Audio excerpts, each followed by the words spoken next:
ಇದೆಲ್ಲ ನೀವು ಮಾಡಿದ್ರೆ ನಿನ್ನಲ್ಲಿ ಶಕ್ತಿ ವ್ಯಯ ಆಗುತ್ತೆ, ವೇಸ್ಟ್ ಆಗುತ್ತೆ. ಇದೆಲ್ಲ ಮಾಡಬೇಡ. ಯಾವತ್ತೂ ನಿನಗೆ ಸಾರಿ ಫೀಲ್ ಮಾಡಬೇಡ, ಆಯಿತಾ? ಆಮೇಲೆ ನಿಲ್ಲಬೇಡ. ಕೆಲಸ ಮಾಡ್ತಿದ್ದಾಗ ಅಯ್ಯೋ ಸಾರಿ ಆಗಲಿಲ್ಲ ಮಾಡಲಿಲ್ಲ ನಿಲ್ಲಿಸ್ಬೇಡ. ನಿಂತರೆ ಇಮಿಡಿಯೇಟಾಗಿ ಮಾಡ್ತಾ ಇದ್ದವ್ರು ನಿಂತರೆ ಶಕ್ತಿ ವ್ಯಯ ಆಗುತ್ತೆ. ಮುಂದಕ್ಕೆ ಹೋಗ್ತಾನೇ ಇರಬೇಕು. ಆಮೇಲೆ ಜೀವನದಲ್ಲಿ ಬದಲಾವಣೆಗಳನ್ನ ಸ್ವಾಗತಿಸಬೇಕು. ಏನಾದ್ರು ಚೇಂಜಸ್ ಆಗ್ತಿದ್ರೆ ಆ ಚೇಂಜಸ್ನ ಚಾಲೆಂಜಸ್ನ ಸ್ವಾಗತಿಸಬೇಕು. ನೀನು ಆ ಚೇಂಜಸ್ ಆಗೋದಕ್ಕೆ ನೀನು ಬಿಟ್ಕೊಡದೇ ಇದ್ದರೆ ಶಕ್ತಿ ವ್ಯಯ ಆಗುತ್ತೆ. ನಿನ್ನ ಶಕ್ತಿ ವ್ಯಯ ಆಗ್ಕೊಡ್ದು.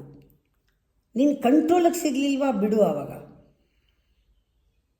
ಆದ್ರೂ ಸಂತೋಷವಾಗಿರು.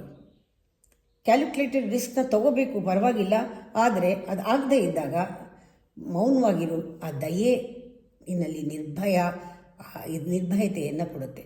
ಆ ಭಯ ಆಗೋದಿಲ್ಲ. ದಯೆ ಯಾವಾಗ ಬರುತ್ತೆ, ಕರುಣೆ ಯಾವಾಗ ಬರುತ್ತೆ? ಬೇರೆಯವ್ರ ಗೆಲುವನ್ನು ನಾವು ಆಚರಿಸಿದ್ರೆ ಮಾತ್ರ.